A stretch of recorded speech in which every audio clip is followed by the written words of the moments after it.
I believe we stopped at verse 7 last week. Is that accurate? I love it when I'm right. It just gives me such an extra boost of confidence and excitement. So then I guess since we stopped at 7, perhaps we should start tonight in verse 8. I'm sorry, it's chapter 4 of Genesis. Chapter 4 of Genesis, starting in verse 8. And if I could have a volunteer to read 8 and 9, and then we can talk about it. Forrest, thank you. Now Cain said to his brother Abel, "Let's go out to the field." While they were in the field, Cain attacked his brother Abel and killed him. Then the Lord said to Cain, "Where is your brother Abel?" "I don't know," he replied. "Am I my brother's keeper?"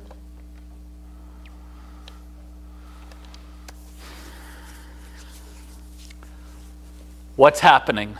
What jumps out at you? I'm sorry. Indignation.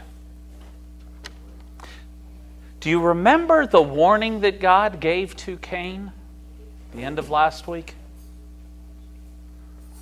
That sin is crouching at your door. Its desires for you, but you must master it. How did Cain do? He succumbed.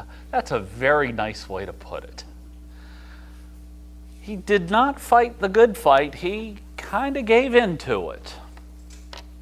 Okay? What do you make of God's question to Cain? There in verse 9.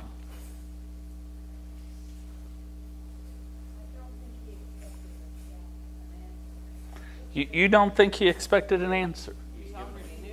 He already knew the answer. He was giving him an opportunity to tell the truth. You see, I think God, you remember even back in the garden, God didn't come right at Adam and Eve and just light them up. He gave them an opportunity. Adam, where are you? Well, we hid ourselves because we were naked. Who told you?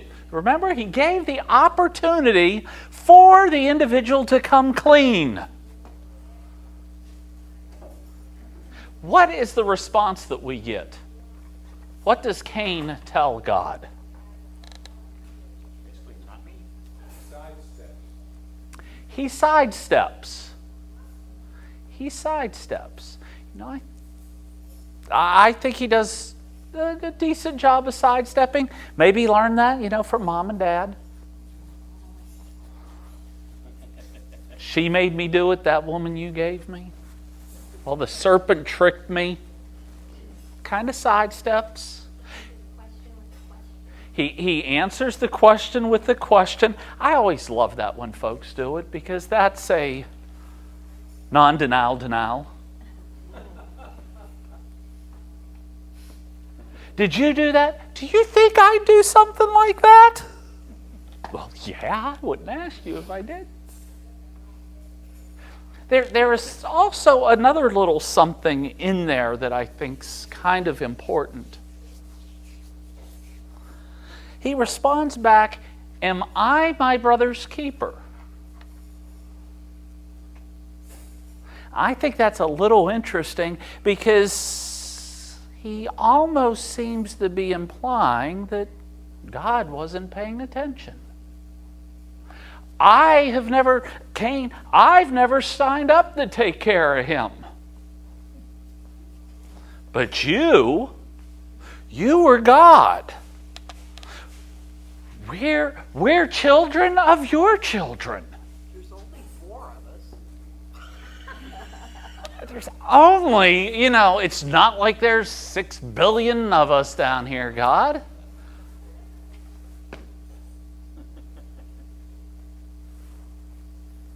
Am I my brother's keeper? I don't know what translation. I don't know what's happened to him. I wasn't in charge tonight.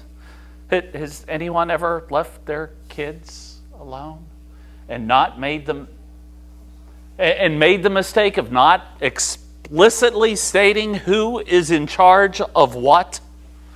Y'all with only one child, it doesn't count because they know they have to be. But you have multiple and you just say, okay, behave yourselves, and you go out the door and you know there's going to be problems because we have 2 boys. And if one says something to the other, well, Mom didn't leave you in charge. Doesn't matter if you're older, didn't leave you in charge. And then they're wrestling to determine who's in charge.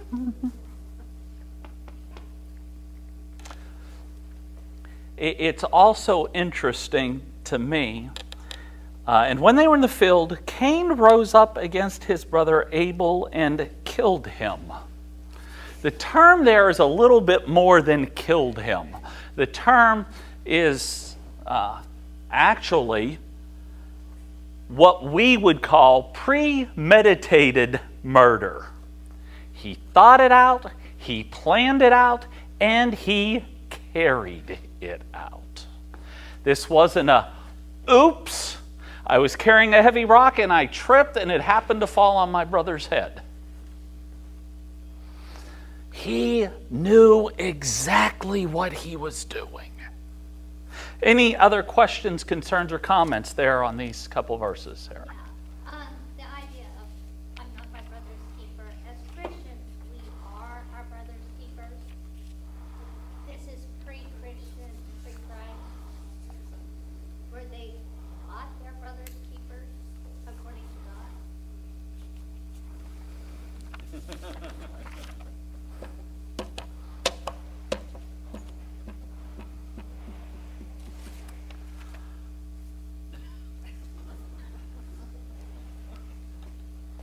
You know, we don't have that full layout yet, do we? No. We don't have it explicitly stated. I'm not so much convinced that Cain was really answering it as, am I my brother's keeper? That just comes out really nice and poetic. I really think it was more like, I don't know. I don't care, kind of thing.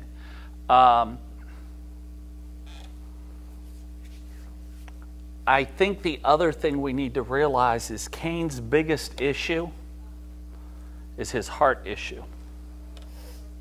He is not in a place, and that sounds horrible, doesn't it? Because I'm not in one of those people that says, well, he's in a place to do good, he's in a place to do bad.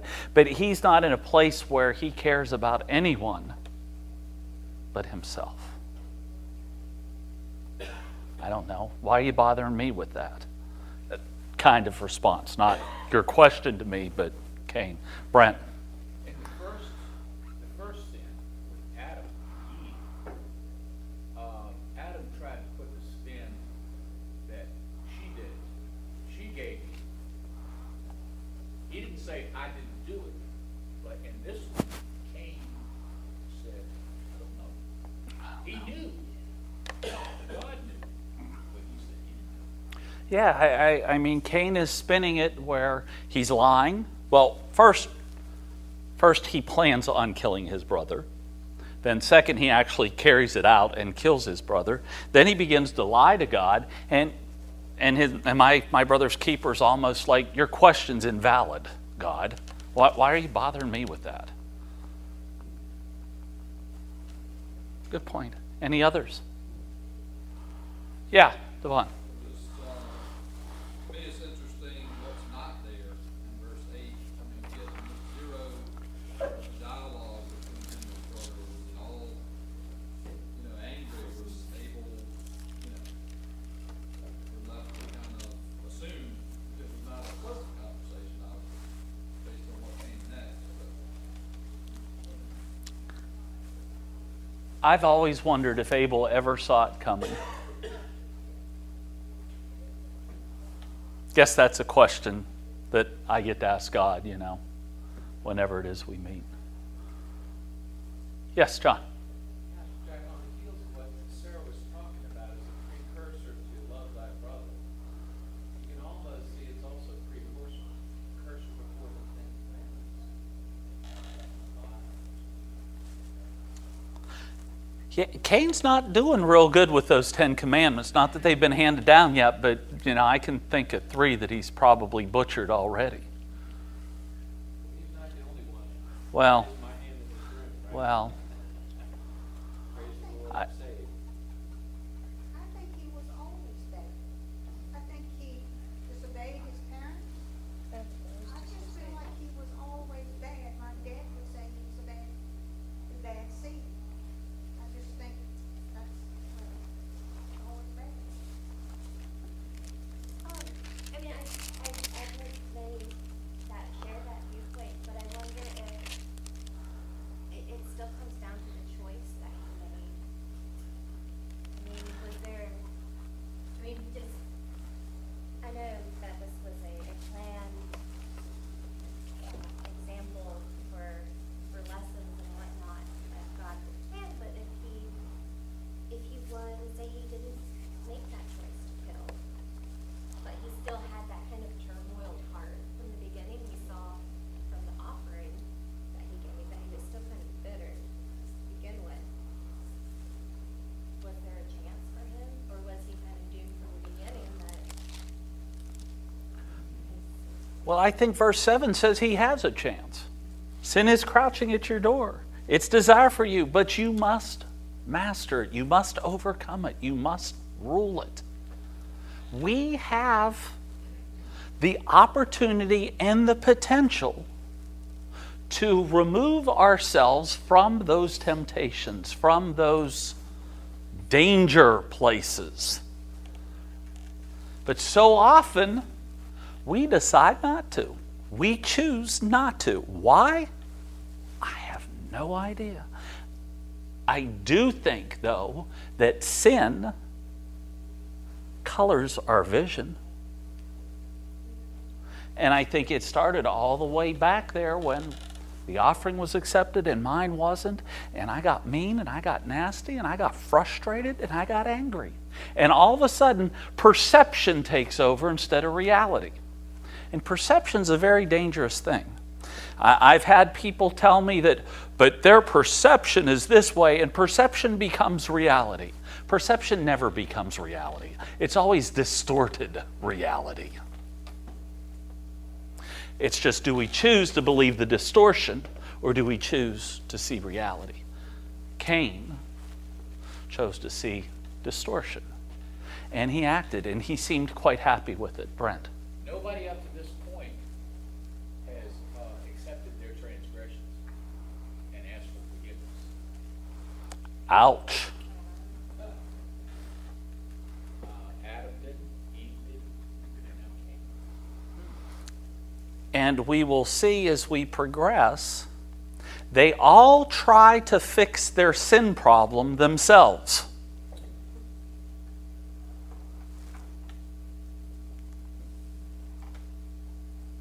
And the problem is, they're not seeing clearly. How in the world can you fix a little problem? How in the world could I fix a problem on this table when I barely can see the table? It can't be done. You need that help from the outside.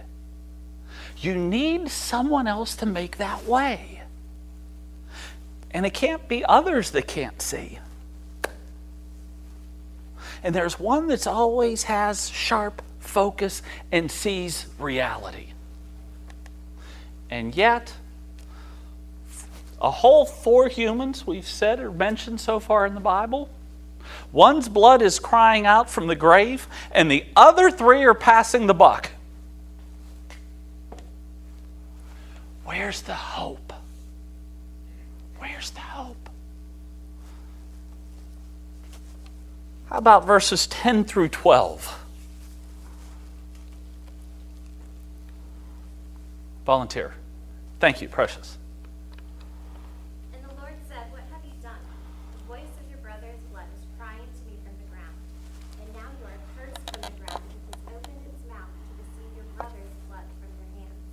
When you work the ground, it shall no longer yield to you its strength. You shall be a fugitive and a wanderer on the earth." All right, fantastic. What jumps off the page at you? Well, since he was a farmer, and he said, God said, you're not a farmer anymore because the ground So that's why Blake got my tomatoes 2 years ago.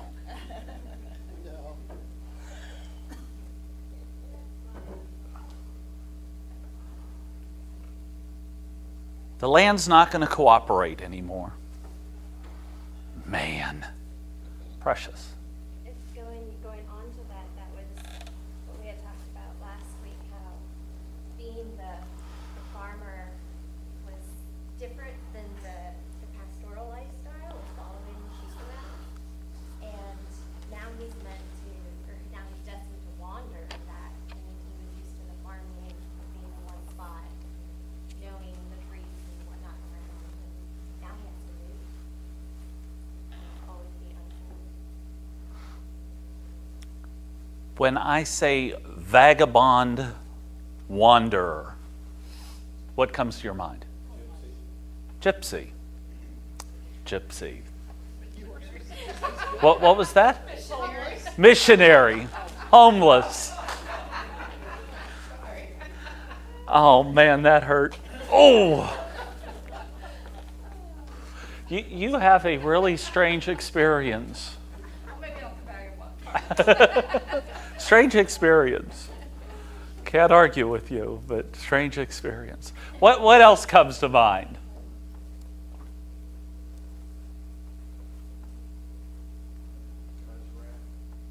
God's wrath. How about restlessness? How about anxiety? All you know are planting crops. And now you're told that you don't get to just stay put, you need to move. Oh man, think about it. Can you imagine if God decided to discipline us in this manner today?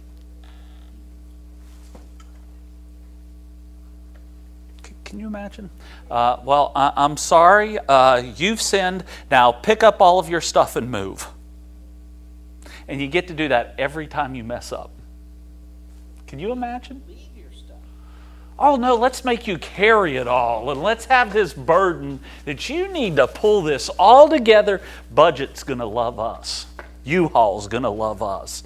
Every time we have an issue, we get to pick it all up and go. Just get out, wherever you are. And all you know is roots.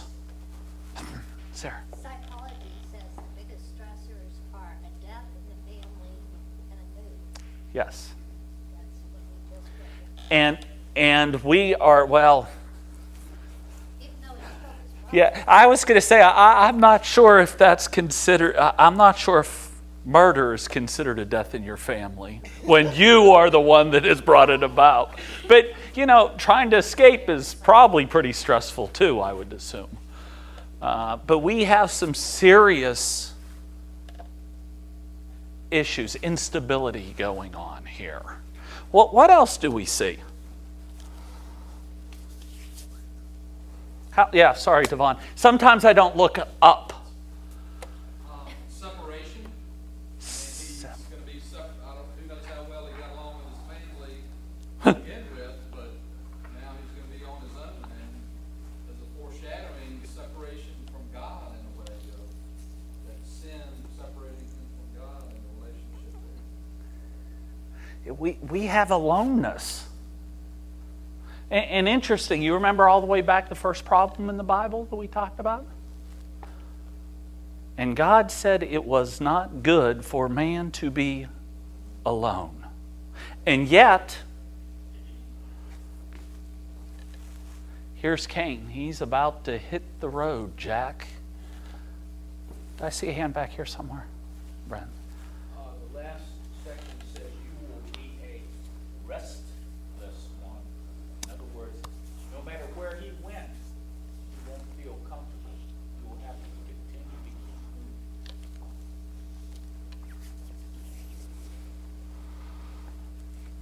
move. No sanctuary. No sanctuary. No peace. No rest.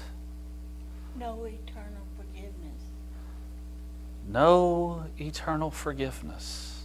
In fact, it's eternal stress, eternal struggle.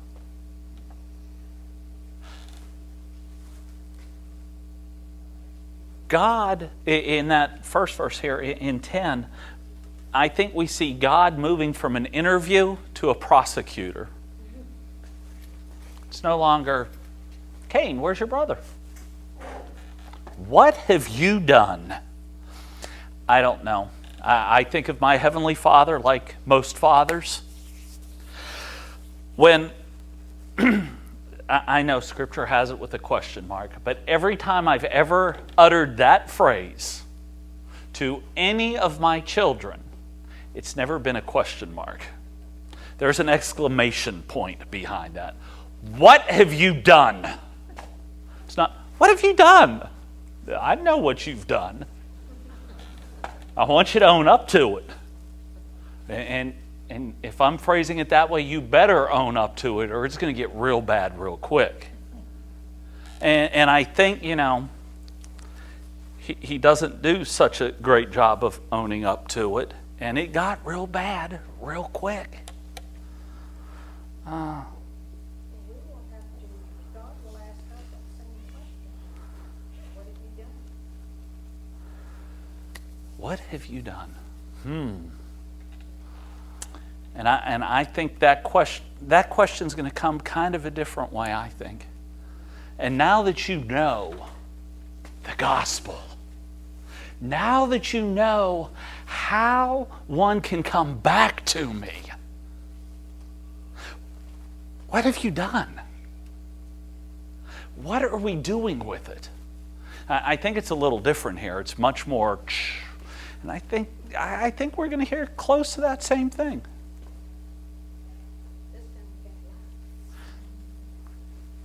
Hopefully, when that time comes, we know this story well enough that lying isn't going to be of any use to us. So might as well just come clean.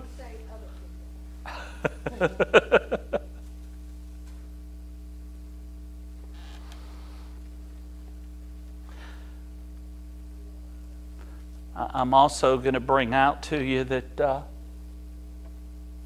I've always found it interesting that God says the voice of your brother's blood is crying out from the ground, is crying out to God from the ground. And it seems like it's content in letting God deal with it. We don't hear that, ooh, I'm sorry, let me do it real well. Ooh, Cain. We don't hear a haunting. We don't hear a mischievous spirit. It's Halloween. Come on, get in the mood, folks. Let's go. We don't hear that concept of, I'll come back and I'll haunt you. We see and we're told that Abel's blood cries out from the grave to God, and he seems to leave it with God. I mean, can you imagine? Could we do that today? We have an injustice committed against us. And what do? We sometimes cry out to God. And usually we cry out with, God, I want you to smite him. And I want you to smite him with a holy smiting. And I'm to be about my Father's business. And I want you to smite him. Therefore, God, I'll help you out with this one. And we try to smite. How often do we take an injustice committed against ourselves and say, God, it's yours.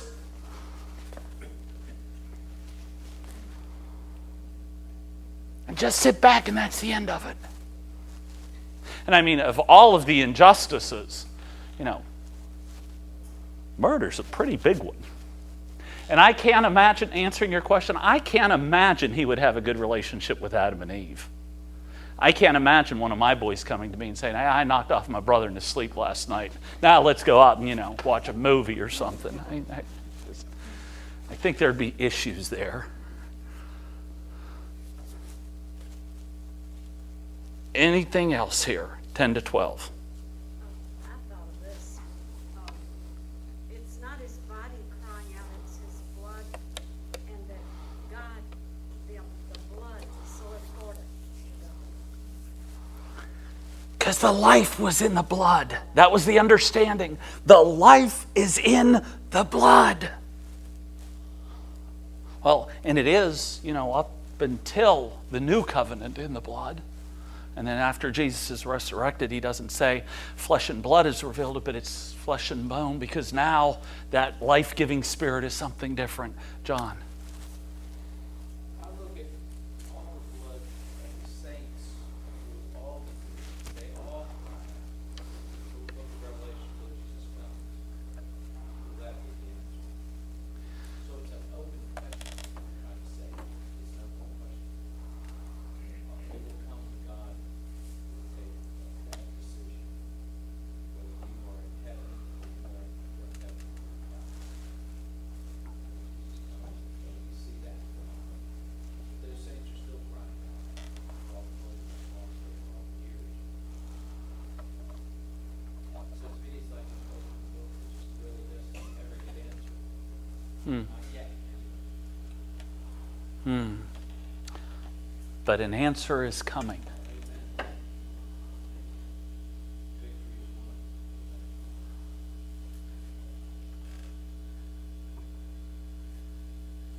won. I will also make a point of notice there are consequences to the sin. And the consequences remain. And I would dare say even forgiveness does not remove the consequences. Because I think Cain could have said, well, God, I'm sorry. And genuinely meant it, not that 1980s version, sorry, that some of us may have uttered.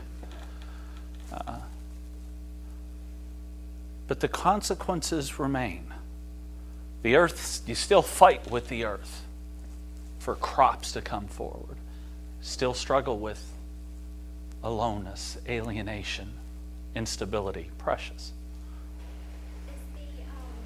Why is the word fugitive there? Is that to mean like you're saying the foreigner kind of thing? I mean, I think of fugitive now with the connotation with like the secret kind of breaking the law. I hear it as you are a lawbreaker and you will be fleeing justice the rest of your days. Is it God's justice or justice in? Well, see, I would have a hard time saying that we could run away from God's justice. Because, maybe I can say that. Because I think some people still try to flee God's justice. But anyone remember that old song, The Long Arm of the Law? Well, God's arm is even longer than the Chesterfield County Police Department or the Virginia State Police or the Federal Bureau of Investigations. And God's arm does catch us.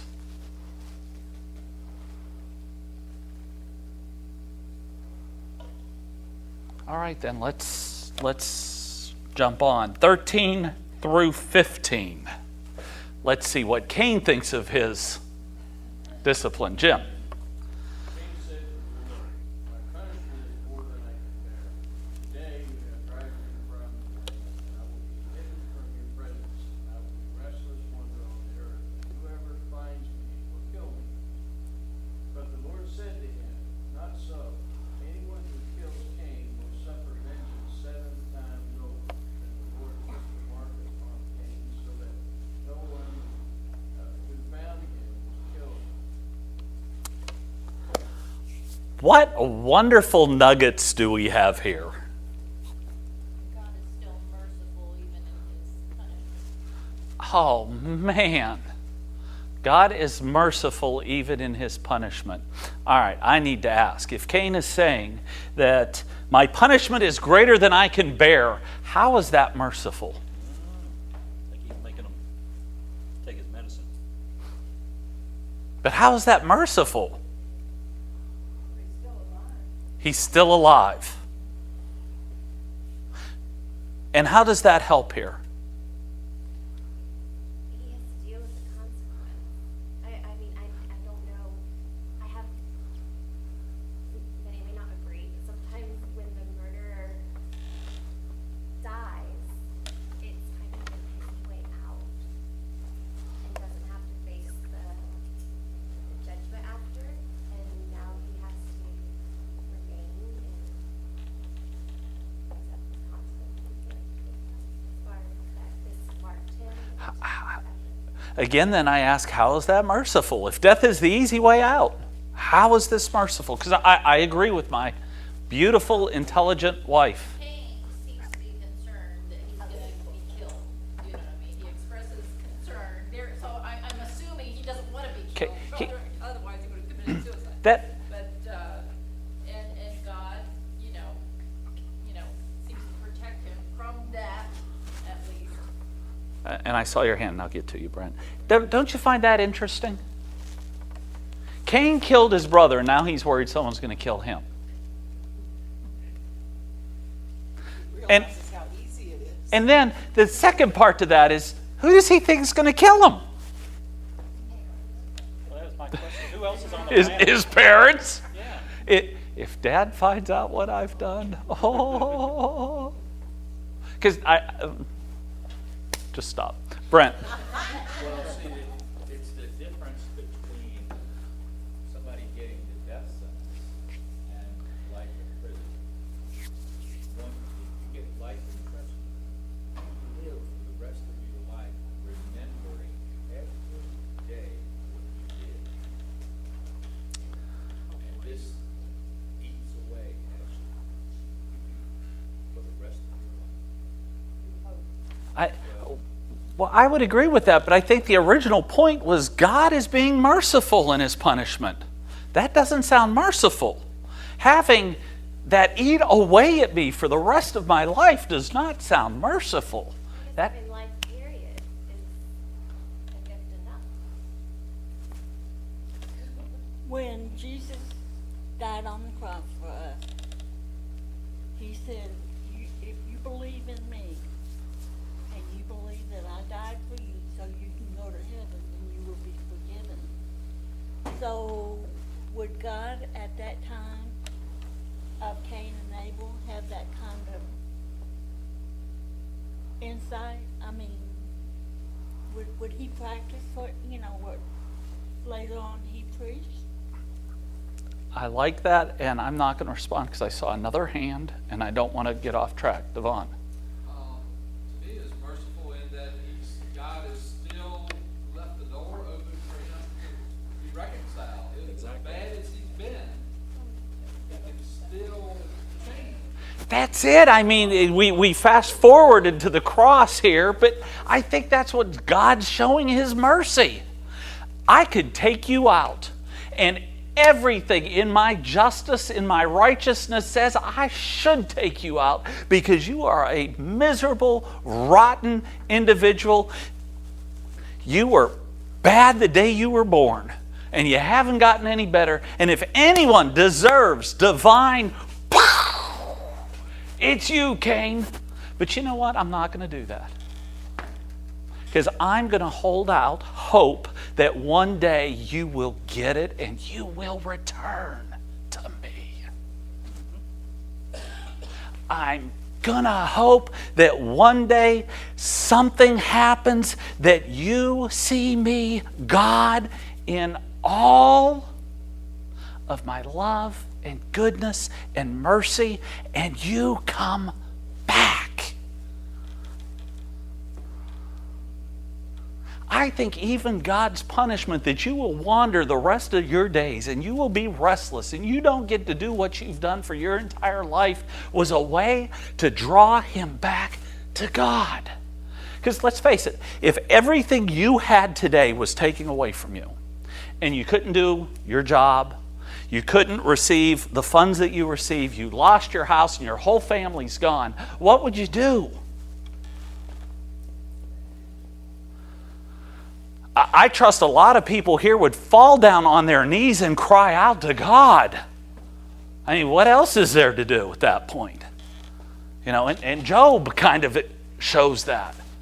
I think God was hitting Cain just enough, just that, backhand across the back of the head that you give your kid, just enough to say, pay attention, son, wake up. You did something horrible, but there is still hope. Forgiveness can be had. Your relationship with me can still be restored.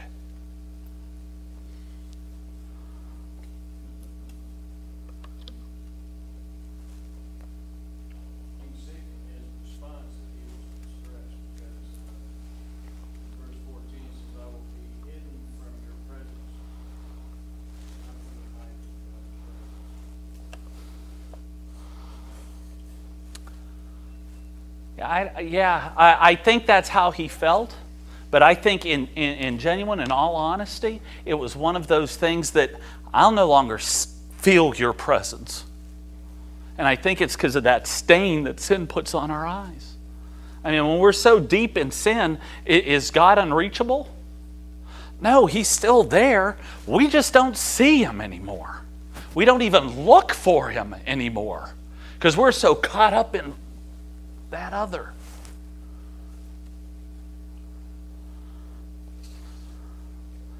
Or feel worthy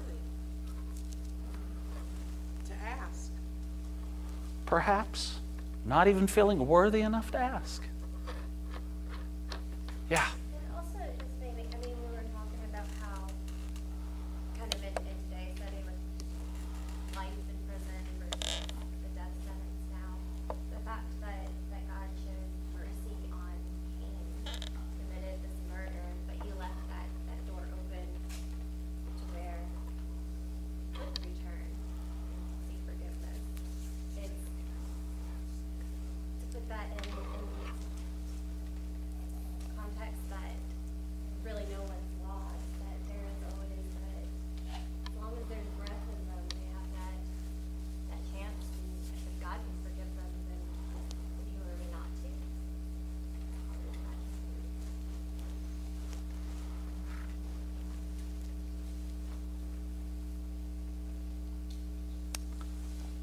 I think another part of that mercifulness of God is seen in verse 15.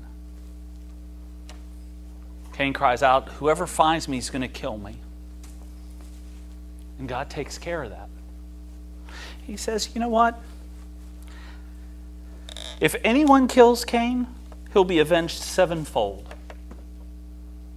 God speaks. If anyone touches Cain, I will avenge him sevenfold. And then he acts. He puts a mark on him. So even in a miserable sinner's life, God still speaks into it and acts for him. That's pretty merciful. That's grace. Wayne. Got another one of these curiosity questions.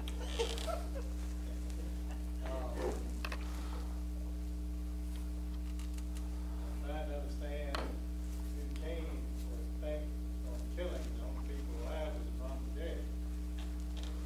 And even though he was going into the Bible calls it Nar, which means wandering,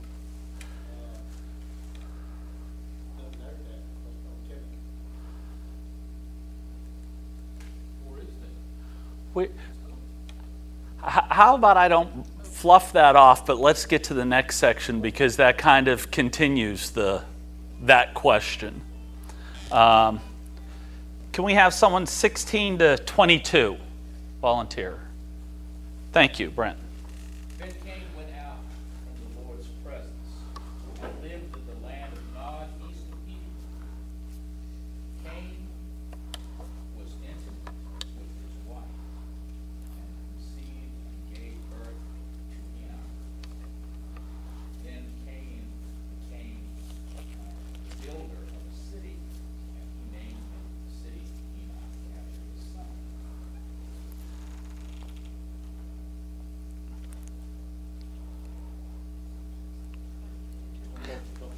Go ahead through 22. Yeah, let's get the whole he begots.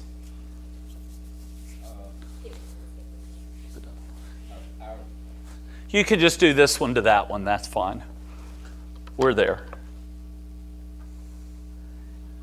I'm sorry, you want me to continue? Yeah, go ahead to 22. If you have problems with names, just give the first letter and two. The next one. Was born to Enoch. I fathered him. Him fathered That one. was the father of him, and him fathered El. El took two wives for himself, one named Ada and the other named Zillah.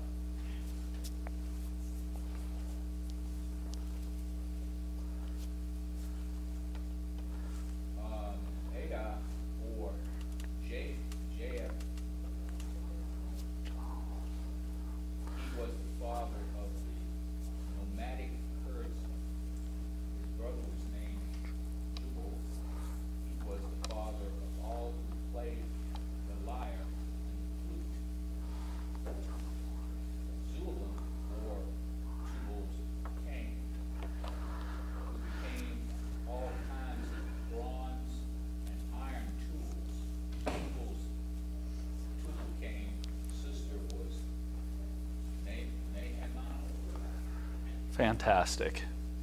What jumps off the page at us? Where did he get away from? Where did these people come from? There's a whole lot of people showing up now, and maybe he was afraid his wife was going to kill him when she found out. He didn't even meet her, he just knew her.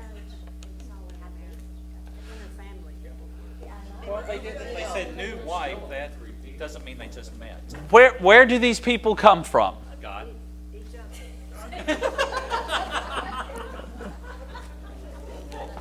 That was such a better answer than I deserved. And all I can say is thank God this isn't a collegiate or high school class, because I'm afraid I would have gotten some dire specifics. All right. Devon, did I see your hand? Yeah, I wasn't gonna answer that question. Thank you. Thank you, Devon. Thank you. Actually, I had a thought about Cain. I mean, it's pure speculation, since it's not in the word there. But we don't know what his perception was of the rest of the world. I mean, here he was with his family. He knew his family. What area they lived in, Eden. He knows there's this big expanse out there. I mean, I can see where the fear would come from of something or, someone else getting him. Not that it had to be a, legitimate threat there, but just the fear. Bobby. We also don't know how long that he wandered around the earth. We don't really have a timetable here. That's right. Okay. So where did these other people come from? We do have a couple of options. We're going to jump out a little bit. Could I have someone volunteer to read for me Genesis chapter 5, verse 4? Just verse 4. After Seth was born, Adam lived 800 years and had other sons and daughters. Okay, so we do get extra people. We don't stop at just Adam, Eve, Cain. There are 5. We've jumped Seth, but we'll get to him eventually. And there are other sons and daughters. So that's possible. Intermarriage, possible. That could be sister.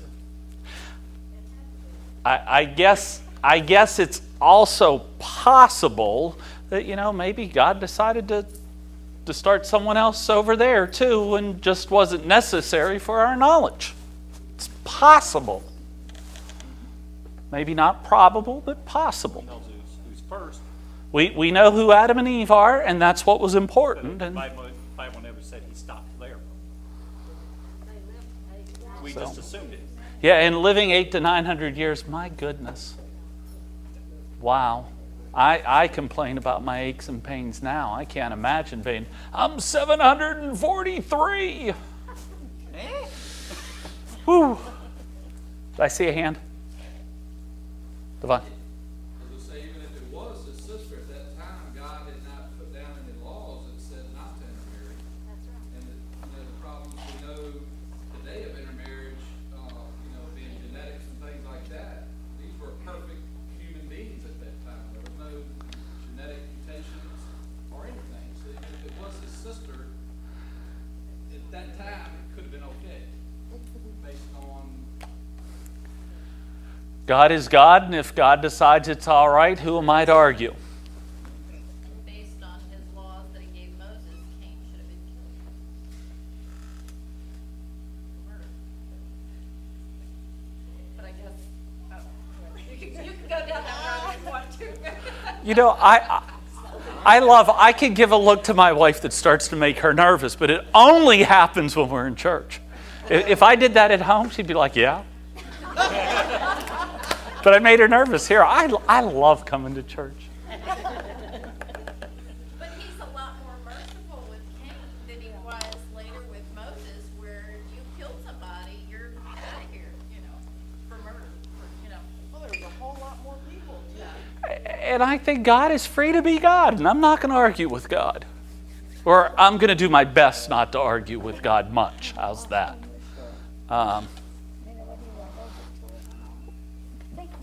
What else do we have jumping out here? I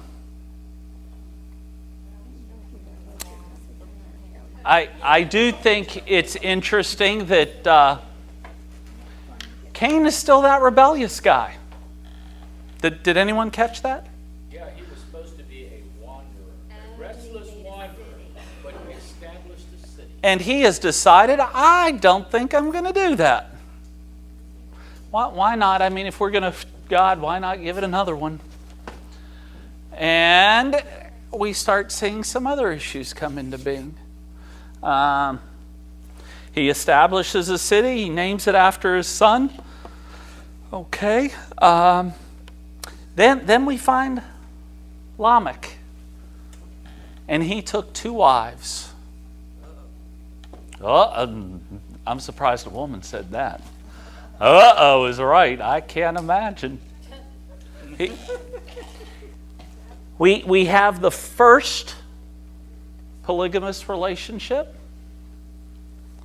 We have that very special relationship all the way back in Genesis 2, I believe it's verse 24. And a man will leave his house and he will join with his wife and they will be one flesh. And it no longer is happening. Now there's a man and now there's 2 wives.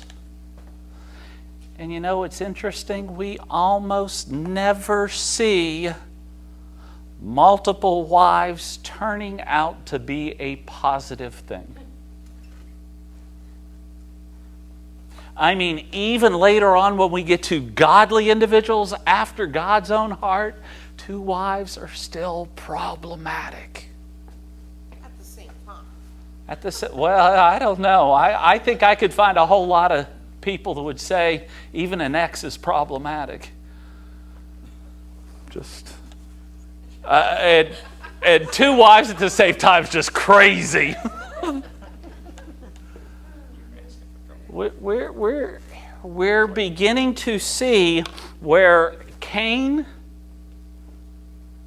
seems to be having a very big impact on the rest of his family. And each step is just a step further away from God. Precious. I don't remember the reference of it, but is that kind of beginnings of that generational law that gets passed down? I'm sorry? Is there a generational law, like what your sins will go on? Well, I don't know that we really see any of Cain's children being punished for Cain's sin. But we're definitely see sin becoming a reoccurring, acceptable way of life.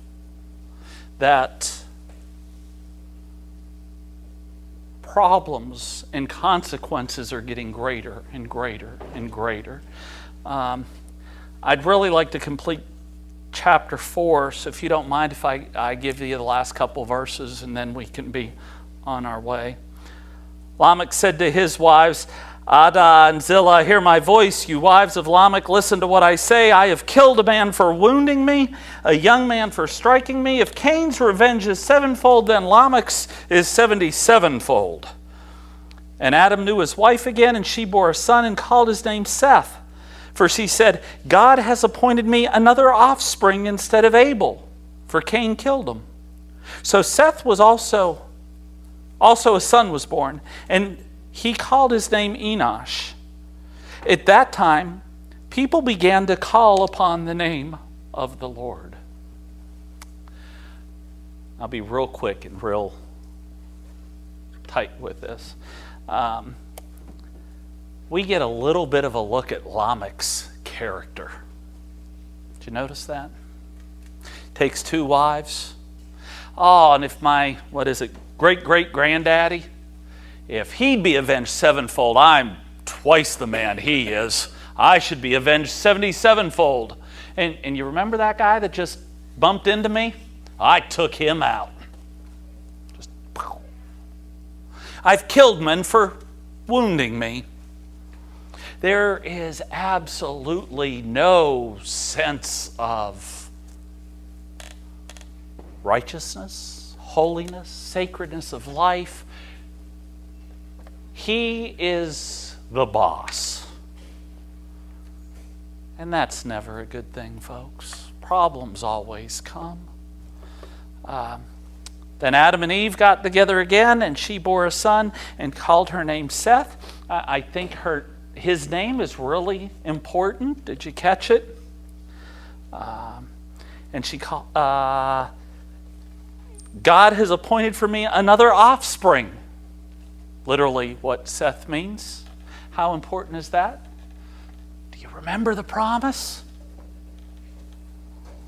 But an offspring will come that'll crush the head and you'll bite the heel. Perhaps Seth will be something special. Perhaps Seth will continue the Abel line of pure heart, of faith placed in the offering. The other interesting thing that we'll mention is to Seth was also born a son. He called his name Enosh. At that time, people began to call upon the name of the Lord. But pastor, Adam and Eve walked with God in the cool of the day.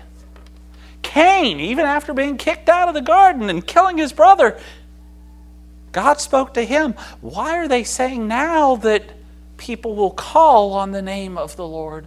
Well, you see, I think it was important for Moses to let us know that God has a name. He is very personal. And he communicates with folks. And now, that name should be used for praise and honor and mercy. And it's the only name that leads to forgiveness. Went a little over. I apologize for that.